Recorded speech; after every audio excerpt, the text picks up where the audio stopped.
What is up, everyone? Welcome back to the Fitness Stuff for Normal People podcast. I'm Mariana. And I'm Tony. And the truth is, the fitness industry right now is not what it could be. It's become something built on unrealistic expectations, aesthetics, external validation, directing attention away from what actually matters.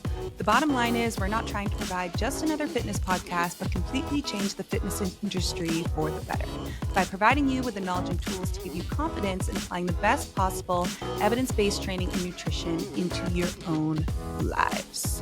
Where today we'll be talking about the top 5 reasons you're not gaining muscle and getting stronger.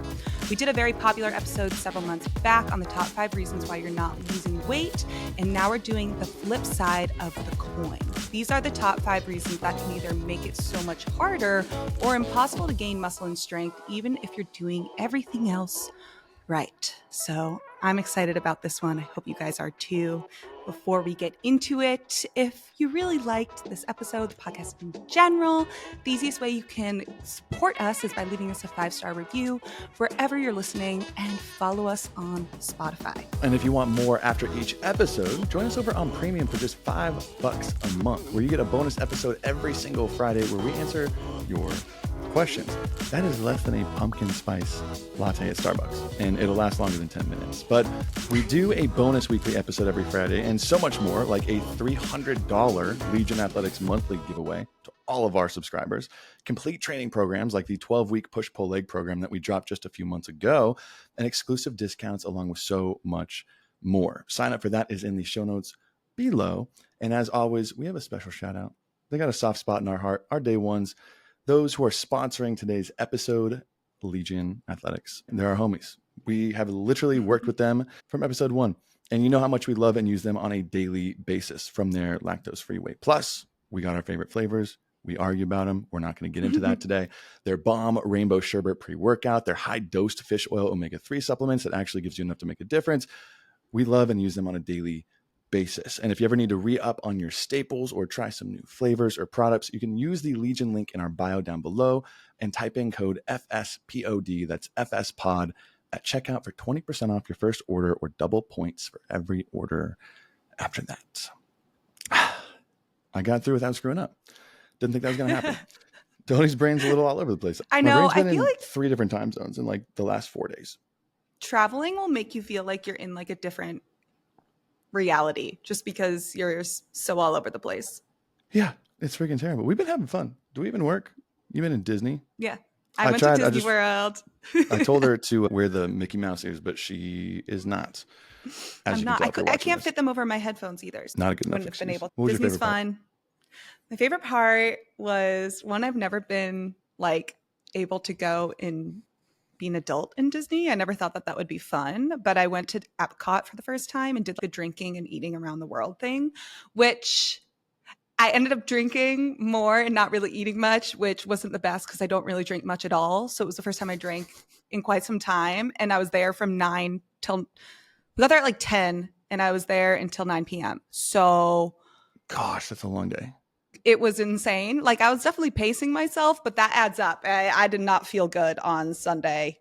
Monday, I started to feel like myself, but I posted a little TikTok of what I ate and drank if you guys want to see it. But there were so many comments under it about how people like to see kind of me being a normal person and just like indulging, eating sugar, eating normal foods. And I feel like for some people that's so far within reach, but you have to look at it as like, if you're going to somewhere like Disney World, where when will I go back there? I don't know. So you're going to take advantage of it. Why would I track food? Why would I worry about it? It's if one you're day. Meet Mickey freaking Mouse. Right? It puts into perspective to me how many people think like that about so many things. Yeah. Being controlled by food. It's like one day out of my year. You think I'm going to think about calories and sugar and no, I'm not. That's my favorite way to put it in perspective, because so many people make it seem like that. But it's like, if you fast forward 6 months from now, you could have had twice as much alcohol as you did on Saturday, or you could have had zero at all and quote unquote like behaved. 6 months from 6 months from now, you'd be able to have like tell zero difference in your physique, no difference in your strength, in your muscle, in your gut health, in anything, right? So it's like one day is just simply not enough if you zoom out. I think so many people are just so zoomed in on how you feel the next day, how you look the next week. Am I just doesn't bloated matter this as week? much. Am I hungover, or am I going to have a lingering hangover? Yeah. Did I not feel great for 48 hours? Yeah. But it's like, oh, well, worth Yeah. it. That's just brutal too in the heat because you can keep drinking because it goes through you. And then by the end of a 12-hour day, you realize how much you've put in your body and you're like, oh, and then the next day it just feels like you got hit by a boat.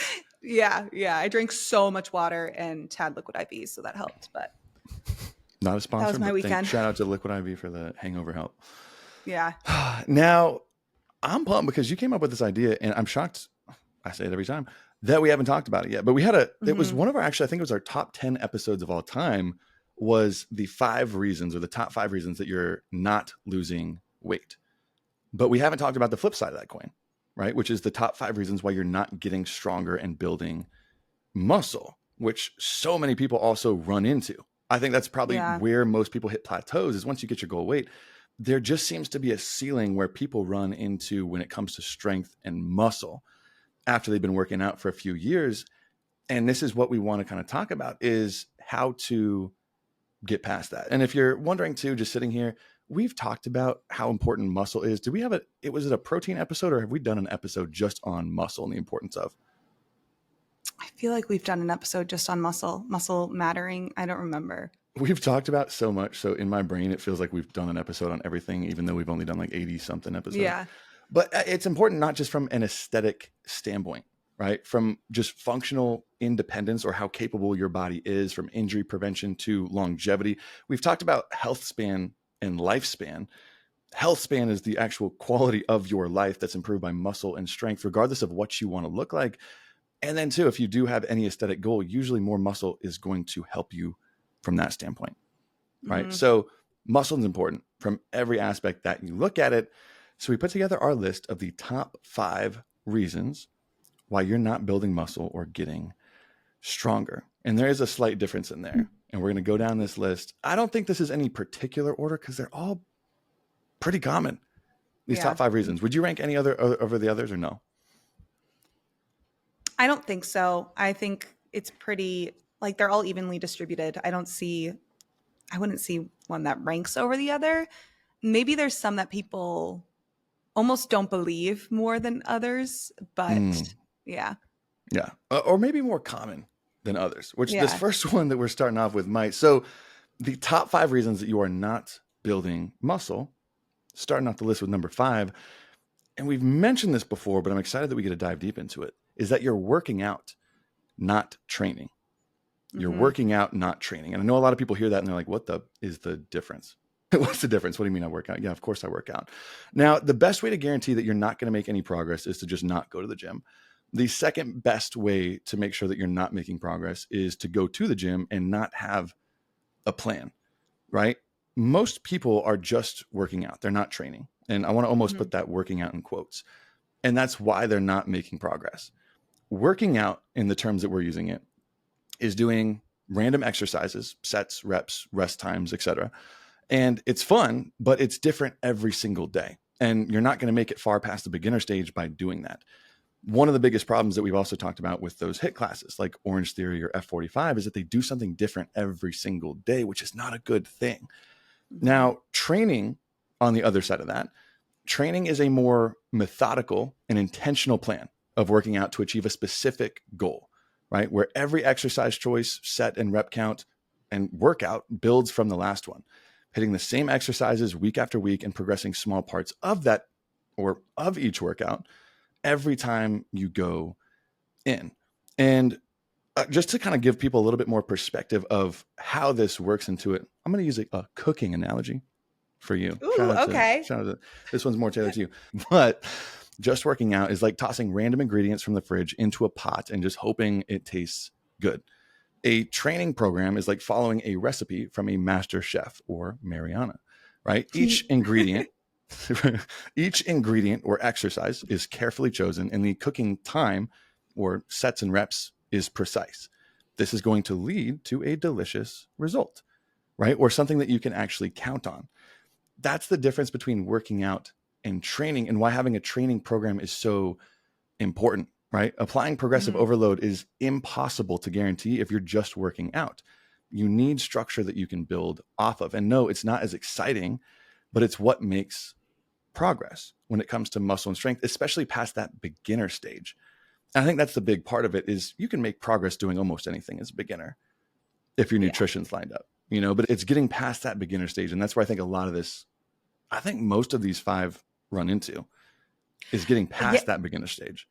Yeah, and I would say that the people who don't, you see a lot of people on TikTok who talk about, mostly women, like I stopped strength training and I just started doing I just started walking, or I just started doing Pilates and I leaned out so much. And that's such a small portion of people, where those are mostly naturally thin people who probably have more lean muscle mass to begin with, and just changed their diet and that was enough. Like just started eating less and that was enough to show their lean muscle that genetically they have more of. Like that is such a small group of people. So if anyone's kind of, I don't know, I feel like I see that a lot now. But Oh yeah. No, I think it's when people associate someone else doing something or making a change and it's going to automatically apply to them. And that's where the lean, the tone look for 90+% of people is coming from not having enough lean muscle mass underneath body fat, not from having too much body fat. So that's where it can get confusing, as you see your favorite influencer, someone just doing Pilates and you're like, wow, they look great, but it's like they always have looked like that.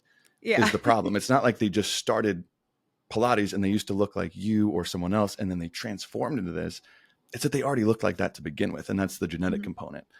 And we've done an entire episode, and I'm certain on this one, on progressive overload. And that is the one piece that you need to keep making progress when it comes to muscle and strength. Now, and progressive overload, just a quick highlight of that, and we're not spending too much time on it, is just progressively applying more tension to your skeletal muscle over time. Okay, so giving your muscle the stimulus it needs to adapt and become bigger and stronger. The TLDR version of that is, in order to make your muscle get bigger and stronger, you must continually make them work harder than they're used to. And we covered, there's probably 12 plus different ways that you can apply this, from increasing your weights, changing your volume or sets and reps, your efficiency and your range of motion, your tempo, your control, all these things. So if you're still confused on that piece, I would really recommend, and if we can remember, we're going to put that in the show notes, that episode of Progressive Overload, and you'll start to understand why you need to build a foundation and have repetitive workouts or exercises so you can get better at them week after week. Because how hard would it be just if you're doing random exercises on what you feel like doing that day? How could you tell if you've done technically or put more tension on your muscle than you did last week? You can't. That's so important. And I think we've even got, we don't have to spend too much time because we have a how to build a training program episode. We have our 12-week push-pull leg training program written out, downloadable over on Premium, and that progressive overload episode. So we have all those resources, but that is one of the main reasons why people hit plateaus or can't get from beginner to intermediate, advanced, elite. So that is number 5 on the list. What is number 4? Number 4 is one that people fight me on. You're not eating enough food. This makes people so uncomfortable and they don't want to hear it. And not everyone, this is not going to be everyone's problem, but it is a lot of people. For largely the fact too, people are afraid to eat more. People are just generally afraid to eat more, especially if you've been doing that dieting cycle for so long. You've been told to eat 1,200 calories a day. The truth is, if you're not eating enough, you are not going to be able to put on muscle mass. Your body requires a substantial amount of energy to gain muscle. Point blank, period. I feel like there's 2 people who this specific one impacts. And it's the person who's been afraid to eat more just because they've been dieting their whole entire life. Yeah. And then I also see the hard gainers or younger guys who especially do this, or the people who are like, I literally eat so much food, but I cannot gain weight to save my life. You can divide this into 2 camps that I see is the general, you're not eating enough calories, and then also you're not eating enough protein. But starting with the you're not eating just enough calories is there's this misconception that I need to eat as little as possible to get as lean as possible. But how can you build muscle if you're depleting it of energy stores? You can't build muscle from nothing. You just can't. This is the flip side of energy balance that we talked about last week in the macros episode. It's like if you're built, you can't just create something out of nothing. You have to transfer. Where is that coming from? Yeah. So, this is going to vary, from person to person, depending on if weight gain is difficult for you. yeah, you're going to put on a little bit of weight, but for some people, putting on muscle may be a little bit more difficult than others from a genetic standpoint. To eat is going to vary. It's going to depend from person to person. So when people ask how many calories should I be eating to put on muscle mass, I typically will recommend starting with seeing where your maintenance calories are while increasing your training. So starting to eat at maintenance, especially if you've been eating in a deficit for so long or just not Yeah. tracking at all, and focusing on eating your maintenance calories while increasing your training or really honing in on that progressive overload piece, getting consistent with your training, having that training schedule, and then adjusting accordingly. I don't know if you typically would you recommend that, starting with the maintenance and I think then it going just into a depends. bulk. It just depends on who you're talking to. The person who's been afraid to eat more, and then hard gainers, or the people who are like, I literally eat so much food, but I cannot gain weight to save my life.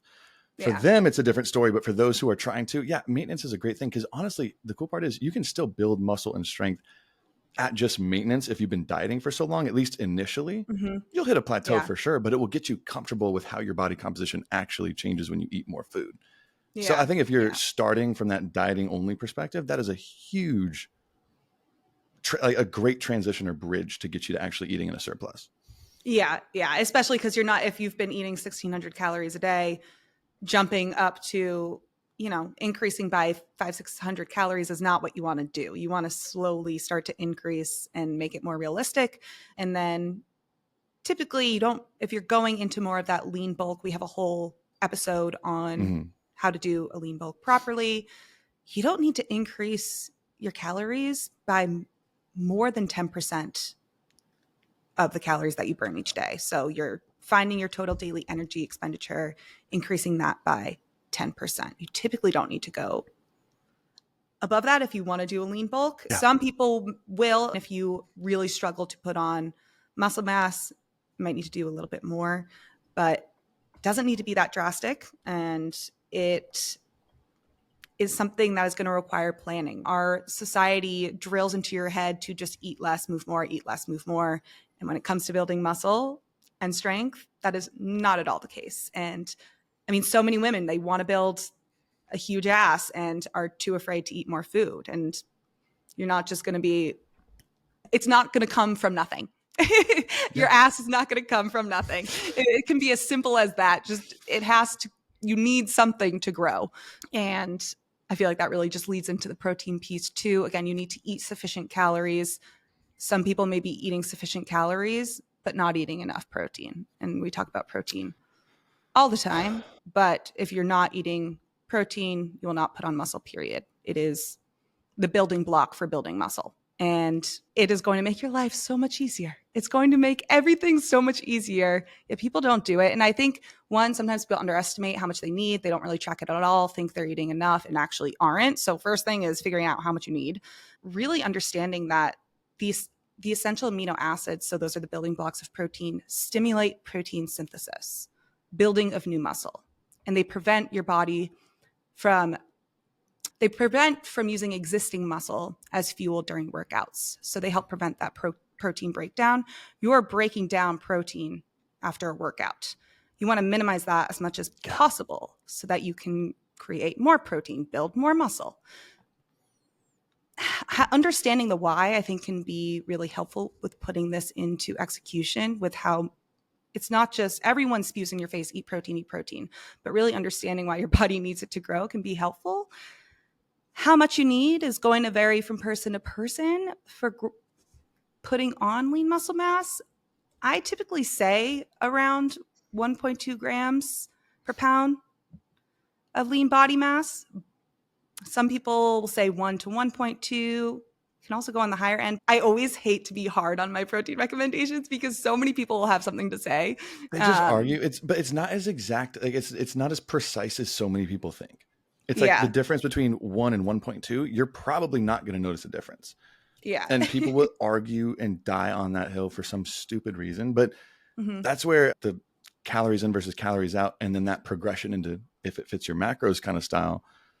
Okay, if you can finally get to the point where you're eating enough calories to gain weight, do you want to gain weight or gain muscle? And that's where the protein part comes So into it. But I important. know for most people, they think about getting enough protein, but they don't think about getting enough calories. And it's just the flip side. Like Yeah. you are building new muscle tissue. You're building new tissue. And it's like, just like you need to, you lose fat, you need to be in an energy deficit. You need to be in an energy surplus. You need to be taking in more energy to store that energy somewhere. You can't just Mhm. make it up. And that's what so Yeah. many people forget about. Now, the flip side of the people who are just getting in it is the hard gainers, or the guys who have the fast metabolisms, who swear that they eat as much food as possible, but they can't physically gain weight. That's a big trend, at least on younger guys too. Mhm. And that could happen from a lot of different reasons. If you're super active, if you're young, you just know those guys who typically can eat a lot more food and they just stay paper thin, Yeah. right? Like those kind of guys I know struggle with. That's a huge side of TikTok on itself, is Mhm. going into it. And it's just like the whole thing. These crack me up, but you have to eat more food. I already eat enough Mhm. food. Eat more food. Well, I'm eating and I eat so much, I'm not gaining weight. Okay, eat more food. Eat Yeah. more food. That's just it. And you could Period. be smart about it too. There's so many calorie dense foods. Like I don't care if you're just like, again, peanut butter is not a good protein source, but if you're still eating enough protein and you have to have No, when spoonfuls of peanut butter throughout the day, like when you're a hard that's gainer, calories. like if you really can't get enough calories and you cannot gain weight, calorie dense foods are your best friend. I remember Mhm. peanut butter sandwiches on freaking Wonder Bread, I think was what I did in like when I was 16, Yeah. 17 years old. Just literally protein, or not protein, peanut butter, honey, and Wonder Bread. I know Stan Efferding has the Monster Mash, which is my favorite. Have you heard of that? Yes. The Yeah. Monster Mash? Mhm. I freaking love it. But the goal of the Monster Mash is, I mean, essentially to optimize how many calories you can get in while also paying attention to your gut health, building muscle and strength. I think if I can remember correctly when I was doing this, and it's bomb if you learn how to season it correctly, just zero point 0.5 pounds of ground bison or half a pound of ground bison, 2 cups of whole white rice, 3 to 4 whole eggs. You mix that all together, you bake it, you stir it in a pot, whatever it is. I know some people add bone broth in there as well. I Mhm. never tried that. And then if you want to add some like whole fresh cheese, whatever cheese. I like cheddar cheese a little bit more, but whatever cheese you want, you mix that all together. It does look like Monster Mash. It looks disgusting. You put a little salt on there. Oh my goodness. And you could have one bowl that's carrying like 80, 90 to 100 grams of protein, and you're Mhm. eating 1,000, 2,000 calories, depending on how big you make it. It can be insane, but whole eggs, oils, nut butters, and nuts, those very calorie dense foods, if you can get enough protein, and you're one of those guys that again swears they can't eat enough to gain weight, find those calorie dense sources.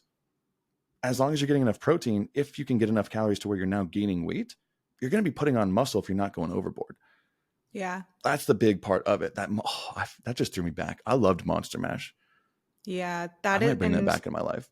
I love ground like and if you aren't a person that can just like eats like really really struggles to put on muscle, I know this is largely in the like you see this a lot with younger men. There are definitely women too, but it's not Yeah. as common, especially just from a hormonal standpoint. We are more predisposed because of our hormones to hold on to a little bit more fat because of what our bodies are primed to do, which is carry a child. There's no way around that. But you could still like these, I kind of split it up. If you are a person that is trying to eat a little bit more, but you still have to be cautious about how much you're increasing. If you're looking at proteins, focus on the lean meats. So maybe having like if you're getting ground bison, or you could get ground chicken, ground turkey, get a leaner version of it versus if you struggle to put on weight, get a higher fat version. Same goes with melts and cheeses. Get 0% Greek yogurt if you're trying to be a little bit more cautious of how many calories versus getting a full fat. It's those little changes that can make it a bit easier either way. Other just general good protein sources, any meats, turkey, chicken breasts, shrimp, white fish are also great. Those are definitely more lower calorie, but still high protein. Salmon is great. That's a more fuller fat fish, super high in protein, also omega 3s. Tuna is also an awesome choice. And then higher protein dairies like Greek yogurt, cottage cheese. And then if you are a more plant-based, vegan, vegetarian option, typically the best source is tofu and tempeh because they are soy-based, which is the only complete plant protein. Beans, legumes are also good, but those would be kind of a secondary protein choice because they don't contain all of the essential amino acids. I don't like That's tofu. I protein's don't like important. tofu. Not everyone likes tofu. Yeah. I am biased. I love tofu, but you have to like it's not easy. Like you have to prepare it, you have to make it well, and then still some people don't like it. It's a texture thing, which I totally Yeah. get. Also, don't shy away from carbs either. If you're eating enough food, you want to make sure you're still paying attention to all of your macronutrients too. But it's still ingrained in a lot of people's brains that, carbs should be Yeah. limited. Carbohydrate consumption stimulates insulin release, which indirectly stimulates growth of hormones to build muscle. Very important. Carbs also provide your body with energy too, which you'll need to put effort into your workouts. And so you have enough energy to work out 3, 4, 5 days a week. And it's just, it's one less thing to worry about, I think, is being stressed about limiting your carbs. I just wanted to Yeah. put that in there because Well, I still people think, forget. I mean, like professional bodybuilders will use insulin, even if they're not diabetic. If their pancreas can function and produce its own insulin, they will use synthetic insulin like Novolog or something like that I would take because my pancreas is an a-hole. They will take that because insulin is so anabolic. mhm. And people forget that insulin is a good thing when it comes to building muscle, especially if you time it right. I'm not a big fan. I don't really still know if people use it as much because it doesn't really translate if your pancreas is already producing insulin. Yeah. But it's a very powerfully anabolic hormone. Mhm. And people forget that a lot of time. And carbs are going to be a big source of where you get that. Mhm. Yeah. Yeah. And then just one last note on the nutrition piece, just like having a plan of action is important for your workouts and not just going in blind doing something different every day. It's important to also track your food, not forever, but especially if you're at this point where I don't know what to do. I don't know how much protein I should be eating. I don't know what's enough. Getting an idea of what that looks like requires tracking. And for some people, you don't want to track forever. Okay, well, just do it for a month and kind of, again, get that idea of what you should be eating, where you're at. You don't have, if it's something that you really hate doing, you do not have to do it for a long time. But going in blind is just going to make the process much more difficult. That's the reality of it. So. Yeah. Just like when you struggle to lose weight or anything, if you don't know what's going in, what's going out, it's like you can't really pinpoint why you're not making progress. If you're measuring the data, you can at least identify why. Mm-hmm. That's important. So that was numero cuatro. I don't know how to say now to trace. I tried to practice my Spanish when I was in the Dominican Republic. The resort didn't speak any English. So I was using Google Translate like a mofo, and I did not improve my Spanish speaking skills at all. Really? When I was in Colombia, my Spanish just came back to me. Well, good I don't for know. You. I learned that un poco is a little bit rather than pequeño, because I think someone was like, they were asking if I wanted milk, leche, as they say. Yeah, yeah. And I was like, un pequeño, and they look at me like un poco. I'm like, oh, that's what it is. Anywho. Back to English. Number 3, right? Third reason why you are not gaining muscle or strength is you're not training hard enough.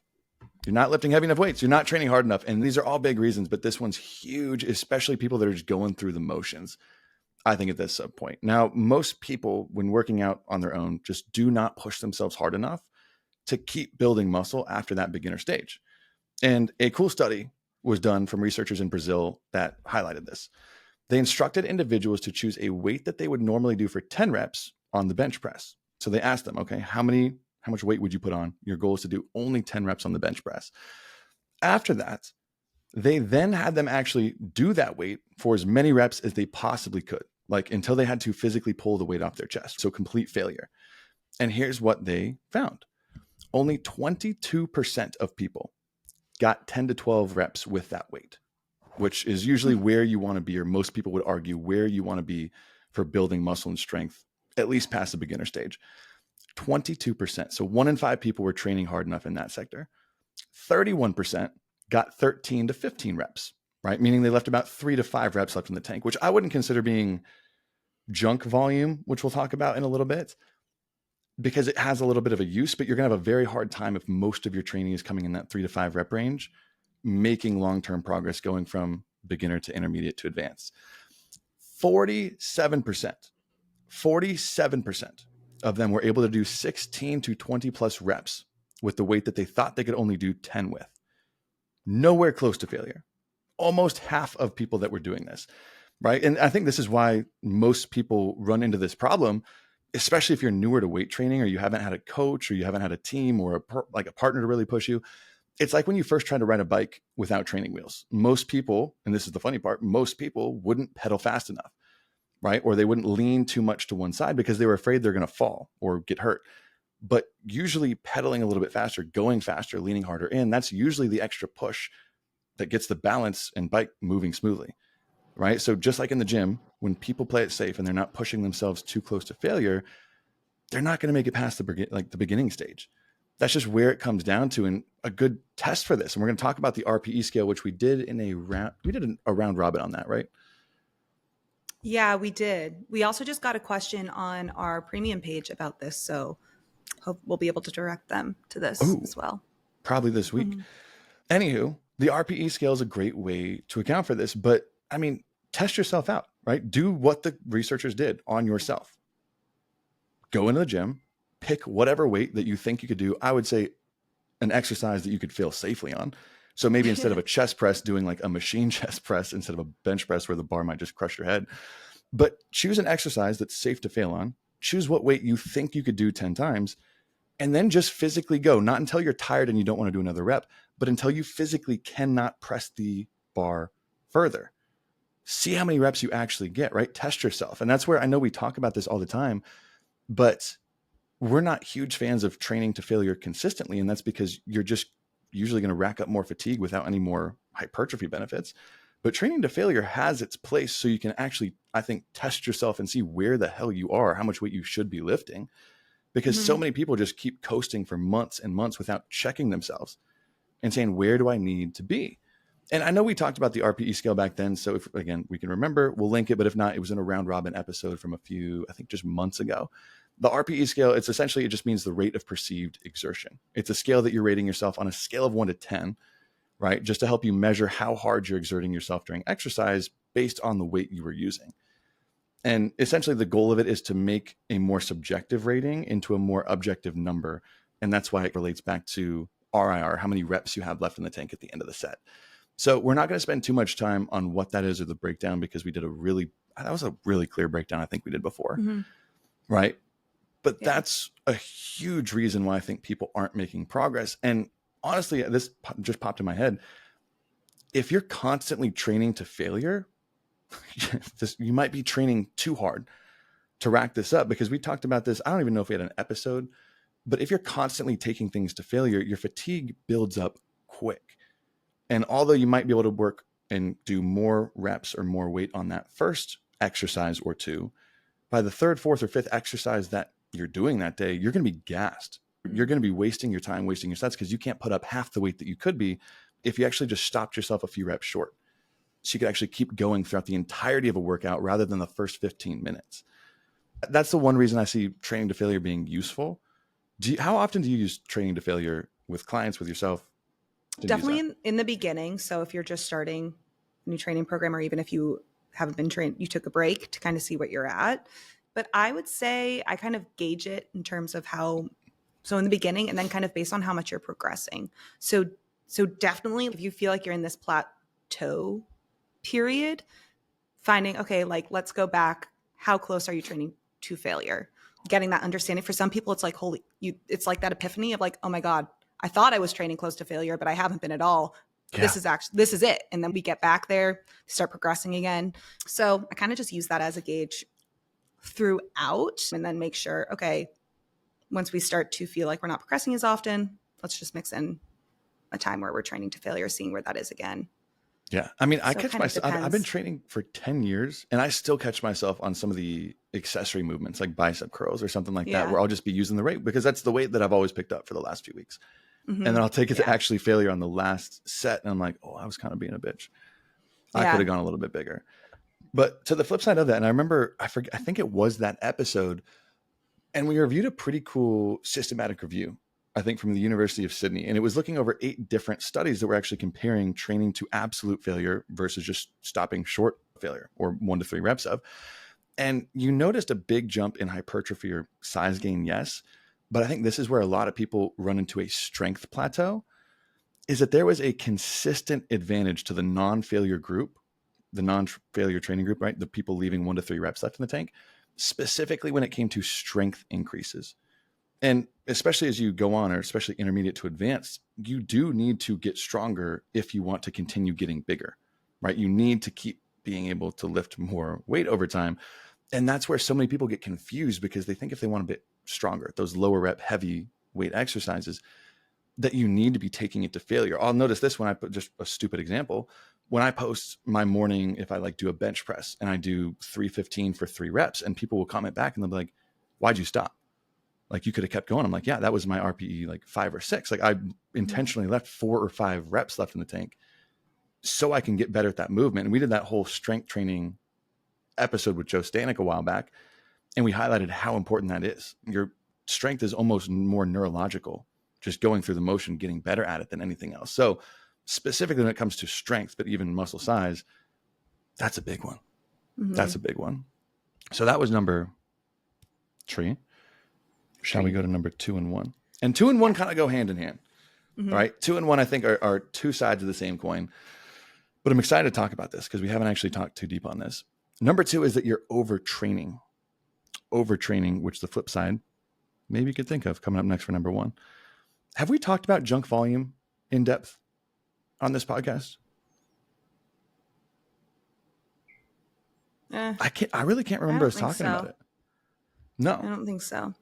Junk volume, a term that's thrown around quite a bit, and something that's getting in the way of a lot of people's progress. Now, in the bodybuilding world, junk volume just refers to any training you do that takes up time and energy, but essentially just has no added benefit as far as building muscle or strength.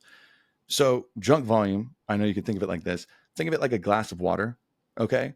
Your workout is pouring water into that glass. The right amount of volume, and we're going to talk about what that means, is going to fill up your glass without spilling. Junk volume is if you just keep pouring water, you keep spending energy, you keep pouring it in, and it just overflows, right? All that extra energy, but it's not adding anything to that cup, right? So that's what junk volume is, and that's measured mainly in 2 different ways. And I've been more obsessed with the second way I'm going to talk about, because we've talked about optimal volume as in how many sets per muscle group you're doing per week, right? We've talked about that quite a few times. Oh, yeah. I think on this podcast. Yeah. So how many sets you're doing per muscle group per week, which, and again, you could argue this, but for most people that falls between 10 and 20 hard sets, meaning close to failure, per week per muscle group for optimal growth. Now that's per week. Most people don't take it a step further and think, what about per day? I think that's where a lot of people, this is a fresh new idea, right? So for example, and I did this over on social too. Let's say you do 1 hard set of bicep curls at 10 repetitions, right? 1 hard set, meaning you take it close to failure. That 1 set would be considered an effective set for stimulating muscle growth.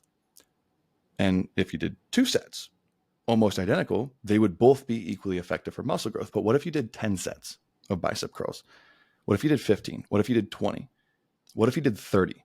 Like at some point, it's going to tip off, right? And you're not going to make as much progress, meaning you're not going to make as much progress doing 30 sets, or you're not going to make 30 times more progress doing 30 sets on bicep curls as you do 1 set. And there was a really cool paper that looked over this. There was 9 different studies. And I think if anything, I think we brought it up in the premium version. But the goal of that paper was to figure out where that cutoff point is. And although there's going to be a big variance, because we've talked about recovery profiles on that big recovery podcast, but most people on average, they found that after you do 6 to 8 sets on one muscle in a single workout, muscle growth and progress starts to level out, meaning you're not going to make more progress doing 10 or 12 or 20 sets in that workout as if you just did 6 to 8 hard sets. And that's a lower number than I think most people think. Yeah. Do you? And I mean, there's so much nuance to this. And I think we'll probably spend more time maybe on a round robin in the future for it. There's so much nuance because some muscle groups like your glutes or your quads, your back, your triceps, they usually respond better to higher volumes than lower volumes. But that surprised me because that really pushes more of our idea of maybe the bro split's not as great as people think if you're doing all of those 15 or 20 sets in one workout versus spreading them out from 2 to 3 in like a push-pull leg and upper lower or a full body split where you're doing less than 6 to 8 sets per day. You're getting so much more out of it throughout the course of a week. So that's the part of junk volume that I don't think most people realize. If you're doing 20 sets on your chest in one day, most of those sets are probably going to be wasted time. Yeah, that's the thing. It's like, what do you what is the point if you, I mean, some people have all this time and they want to spend all this time at the gym, but again, then that could get into this, you're not, this overtraining piece you can still do too much. One, you don't have to, but also that could lead to other problems down the road if you're just overtraining your muscles to that degree and also not prioritizing recovery. I feel like oh, sorry, what? I feel like you see this a lot in the mindset of more is better. Like, go as hard as I can, push myself to the brink of absolutely fucking dying in the gym, and that's the sign of a good workout. Like, no. No, especially younger. I feel like younger dudes do a lot, right? Yeah, when you have more free time, you can spend like 2.5 hours in the gym, and you're just smashing 30 freaking sets on your chest, because it's not even to the point where it's wasted, meaning there's not a point where it just stops making progress, but there's a point, it's different for everybody, that the progress starts moving backwards, meaning doing more is actually getting you less in terms of results. And that's where junk volume leads up to it. And that's where a lot of people, especially I've actually noticed this with a lot of females when it comes to glute training, when they come in and that's one of their goals, is they're like, and they send me their workout program, or if it's a new client, they send me their workout program, and it's 4 or 5 days a week. And I've seen 40 to 50 sets plus in a week on just glute training. And it's like, I just don't know what else I can do. I'm doing them every single day. That's the problem. That's the problem. We're not doing it. And I would even argue most of the time, I would say almost every time, if you're doing that much volume on any one muscle group, especially your glutes that even do respond to higher volumes, I promise that you're not working hard enough during each of those sets, or you could not physically do 40 or 50 sets during a week. Yeah. If you were truly taking it that close to failure, there's no chance you could recover in time. And a lot of it's mixed with like 60 or 90-second recovery periods. It's like, no, you're able to do that because we're not training hard enough. And that's going back to the lifting too light or not lifting heavy enough weights. Yeah. But I noticed that's a big thing I don't know if you've noticed that too. Glute training, that's a huge culprit. Yeah, no, definitely. And then I feel like the other, like, we're talking about overtraining here. What you can also see, aside from junk volume, is overtraining from a cardio standpoint. So doing too much cardio. And yes, it's kind of intuitive. If you're doing too much cardio, you're not really strength training. Yeah, that makes sense. You need to strength train to build muscle. But this can even be combined with, you have a solid workout program and you're still doing too much cardio. You're doing an hour and a half of cardio every single day. Yes, that exists. If some people are like, that's insane. No, that definitely is there. Very real. And that's going to affect your ability to gain muscle, especially if you are one of those people who isn't eating enough food, or you're kind of just eating at maintenance and you're doing that much cardio every single day. You're not going to be able to put on muscle because of that.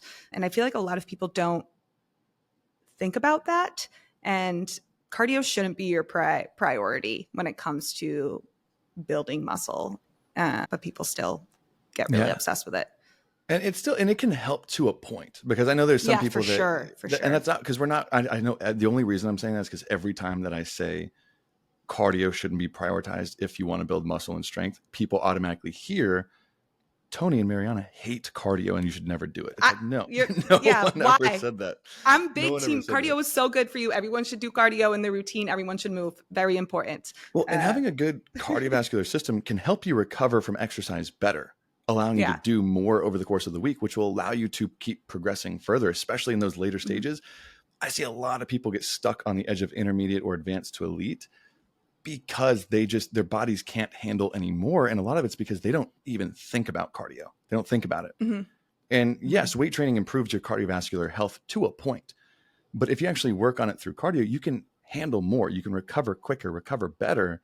And that's what I see people doing. But you got to realize they're signaling in two different ways, right? Weight training is signaling to build muscle. Cardio, for the most part, is signaling in the other direction. Mm-hmm. And you can't just pull in both ways, or you just stay stuck in the middle. And especially those people who are adding it directly before their training or even too long after their training really don't realize how much they're breaking down. It's catabolic to a point. Mm-hmm. And that is, it's funny that you say that, because in my mind, I'm like, who the hell is doing an hour of cardio? But it's so many people on these programs, especially when it's like we mentioned above, the people who have been dieting their whole lives. the answer is always eat less, more cardio, and it just becomes normal. Oh, Yeah. no. But So the flip side of this coin, right, leading us into number one. So there's overtraining, and the direct flip side of that is under recovering. Yeah. Not prioritizing recovery, not doing it at all. We have a whole episode on recovery, but I see this one I see all the time, especially in younger people, because you just don't take it seriously. And again, it comes down to understanding, what is weight training doing to your body? Weight training creates millions of little micro tears in the muscle tissue. It damages your muscle. Good. It should do that. That's what's happening. But the actual muscle building, the repair and growth of new muscle tissue, takes place outside of the gym when you're resting and when you're sleeping. That's when you see growth, and that happens in the recovery period. So if you are not getting enough rest, just period, you're not taking any rest days, you're training 7 days in a row, that can delay and or stunt your muscle growth. And I feel like a lot of people never even think about that, because the idea of a rest day is just so stressful. You're going to lose your gains. It's really actually the opposite is true. If you're not prioritizing that recovery at all, that's going to affect you. And it's not just the muscles that need recovery. It's your whole neurological system, your tendons, your joints, even your brain, so that you can perform better in the gym with enough rest. Yeah. And that is something that everyone needs to remind themselves. Without enough rest, the muscles don't have time to repair and grow. Period. Sounds crazy because people get so stressed out on a rest day. But if you're thinking about how good a rest day is for muscle building, hopefully that can help you prioritize a rest day a little bit more. So that's just a rest day period. And then other aspects of what are you doing during those rest days? Yeah. So I feel like, again, if you are not recovering enough, you're also putting yourself in a position where you're putting too much stress on the body. So if you're not prioritizing any stress relief, if you're not paying attention to your stress at all, when it comes to, training too much or just in your life, too much stress also has physiological implications as well that can hinder muscle growth. We've talked about stress all the time. It's important to prioritize stress management, but I feel like people don't think about that in the context of muscle growth. So chronic stress can decrease anabolic processes such as muscle building indirectly. Chronic stress shifts your hormonal balance, can lower levels of anabolic hormones that promote the growth of skeletal and lean muscle mass, and increase the levels of hormones that promote muscle breakdown. So we want to make sure that we're prioritizing some sort of stress management daily. We talk about breath work all the time, doing some breath work in the morning, 5-minute meditation, doing some yoga, reading. If you don't like any of that stuff, if that's something you really hate, some sort of creative outlet that you take time, if it's 10 minutes of your day where it's just for you, just turning your brain off and not thinking about every single other thing you have going on. Some people like to paint, some people like to knit. Doing something that has zero productivity and is just pure enjoyment, that is so, so good for your mental health, your physical health, and just allows you to take a little bit of a step back, especially if you have that chronic stress in your day-to-day life. Well, that's a good point, because I think when most people think of recovery, they think of just not moving their body, like the physical side of recovery, and not the mental side, which goes into how you perform, feel, which matters way more over time. Zoom out. Yeah. If you can perform consistently high for 12 months, you're going to make so much more progress than if you can sprint for 30 days, 45 days, 60 days, but then you crash and get burnt out because you just don't prioritize that mental aspect, and then keep doing that over and over and over again. You will make so much more progress being able to do that 12 months straight rather than 1 or 2 months on and then burnt out again.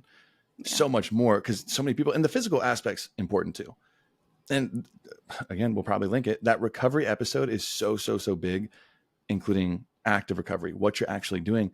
I know some people who, I don't want to say are addicted to the gym, but I've had clients before where getting them to not do something was a massive win for us. Yeah. No, where they would so be real. they'd be in the gym 6-7 days a week, and a big win would be getting us down to maybe 5 or 6. but it would still be to the point where on their off days, they'd be like, oh, well, I went on a 10-mile hike, did an Orange Theory class, and did XYZ. It's like, okay, hey, that's not recovering. That's not rest at all. That's not rest. That's just not lifting weights in the gym. And active recovery, like walking to a point, going on a hike can be a great thing. But if the entire day you are physically working or pushing yourself, that's not rest. That's not rest and recovery. And I think so many people who have a hard time stepping away from the gym, that can be tough because to some people, the mental health aspect or their outlet is the gym a lot of the time. And that's where you could find maybe other outlets like going to the gym to do yoga, or just if you like spend time in the gym, go to the gym for an hour and work on a mobility routine where you're not lifting weights, but you're actually getting better at improving your mobility, your functional movements. You can still go to the gym and rest, but don't push it, right? Don't just floor it. And another big aspect that we didn't talk on in the sleep episode, because I know sleep is such a massive component of this. And that episode was more dialed into how to fix your sleep, how to fix better. It wasn't the mechanisms behind sleep. And so many mechanisms that happen during that quality sleep come into play when you're trying to build muscle and get stronger. Because I know we did a little, what do you call those? Like a little vote, a yes or no vote?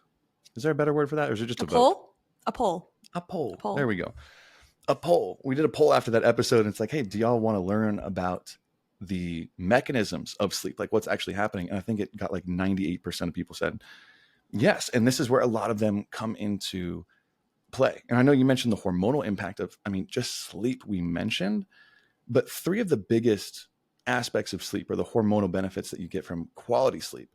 And before we actually get into those, I do want to mention it's very hard to control a study where you are depriving people of sleep long-term because it's not very ethical. So it's very hard to say, over a time span where you could actually notice significant muscle gain or strength gain, like 3 or 6 months. You can't just say, okay, let's sleep deprive this group for 6 months of 5 hours of sleep. You can't do that, right? So it's very hard, but this is where the mechanisms do come into play. And we talked about this one. As little as 1 week sleep deprivation lowers testosterone to levels of someone that is a decade older than you, right? You produce significantly less, and this research is so clear on this, significantly less growth hormone, being that over 70+% of your daily growth hormone is produced in the first stages of deep sleep.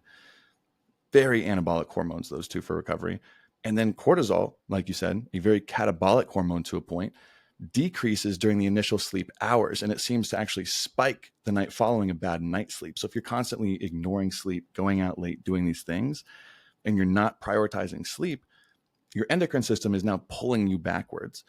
And that's not even until we get to muscle protein synthesis. And this is actually one of the few studies I could find where they actually compared groups where they did sleep deprive people for a shorter period of time. Where I don't know if I want to hear this. Yeah, it was cool. The 2 groups that they compared, they limited one to 5.5 hours or 5.5 hours of sleep per night, and the other getting 8.5 hours of sleep per night. And it was over a short term, but participants lost roughly the same amount of weight. I thought this was cool during the course of this study, same amount of weight, and it was geared towards weight loss.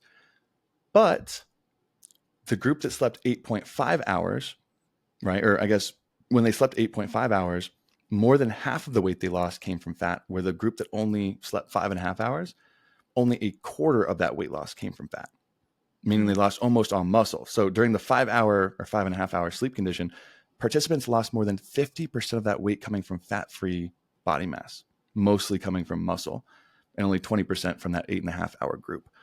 So sleep is going to be your friend. And we talked about recovery profiles. If you're checking on the boxes when it comes to sleep and active recovery, you can probably handle training a little bit more than someone who's not. But I'll tell you, I think I've said this before, I've never made more progress from a strength or muscle standpoint than when I went down from 5 and 6 days training a week down to 4. Never made more progress, quicker progress in my life because the training sessions were so much better. My recovery was so on point, and I could be consistent with it for so much longer. I've never made more progress training 4 days per week. And that's just me, but I don't know if because you've had similar experiences with that, right? Yeah. Yeah, because you have so much more energy. There's multiple reasons, but you have so much more energy to put into those workouts. You don't realize how much training 6 days a week hard affects your energy levels until you stop doing that. At least that's what I've personally noticed. But that was big. I feel like that's one of the biggest pieces, but then also it gives more room to prioritize recovery, and your body is able to build more efficiently, especially if you're in at a point where, especially if you're training really hard on those 6 days, that's not leaving that much room to recover in between sessions. So No, again, not at all. you could do it. You could do it if you have that. Like, some people, recovery is still a top priority and they are working out 6 days a week and it works, but not the majority of people, especially with if you're working, you have kids, life. Sometimes it's a little hard. And it comes down to that first piece we talked about today, the training versus working out. I've seen plenty of people, and you can make an insane amount of progress training 6 days per week if you're managing your training volume each day, if you're spacing things out in the correct way. Not just that training 6 days a week will give you more progress than 4 days per week. It depends on what you're doing in those days. Because a lot of the time, what you would be doing over 6 days, if you're training 4 days a week, would really just be condensed into there. It's not like you're doing just more of those same intensity workouts. It's just more or less condensed. And that's where so many people that do train 6 days a week, the people who love being in the gym 6 or 7 days, they're also usually the type of person who's going to do too much in a single session on top of that. So it really does come down to your recovery profile, which I forgot how good that episode was. The recovery episode. That was one of my favorites. Yeah, it's a good one. And that was only like a month or so ago. Right. So I think that rounds out the top 5 list.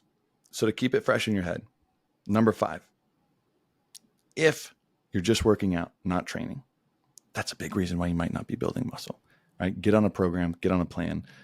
We got $5 a freaking month. We got that 12-week push-pull leg program, probably the cheapest one you'll ever find anywhere. Number 4, you're not eating enough, and not just protein, but food overall, right? You might not be eating enough food. Number 3, you're not training hard enough or lifting heavy enough, like we just talked about. Number 2 being that you're overtraining, or the flip side of that you're under recovering. So if you feel like you've hit a plateau, if you're past that beginner stage, or if you're struggling to get from intermediate to advanced or advanced to elite, do a little self-assessment, see where you might be missing, because I know if I do a self-assessment, I could find 1 or 2 of these spots too where I might not be doing the right things. Yeah. And that's all it takes sometimes. I wonder which episode is going to perform better. The top 5 reasons why you're not losing weight of the muscle. Probably the weight loss one. Probably the weight loss. Probably the weight loss one. Even though this one was, I like this one. This one's more fun. But that's all we got, y'all. So we'll see everybody in premium this Friday over on our AMA. Everybody else have a very productive week. And we'll be back after that. Anything you want to say? Final notes? No. We need to have a good closing. One of these, if anyone has an idea, let us know. But we'll ask ChatGPT. Other than we got to get better. Yeah. We'll be better. We don't. I was gonna say we're sorry, but sorry doesn't mean it. We're not sorry. We're gonna be better. That's what you want to hear. Yeah. We'll be better. All right. Talk to y'all later. We should ask ChatGPT for real. I know.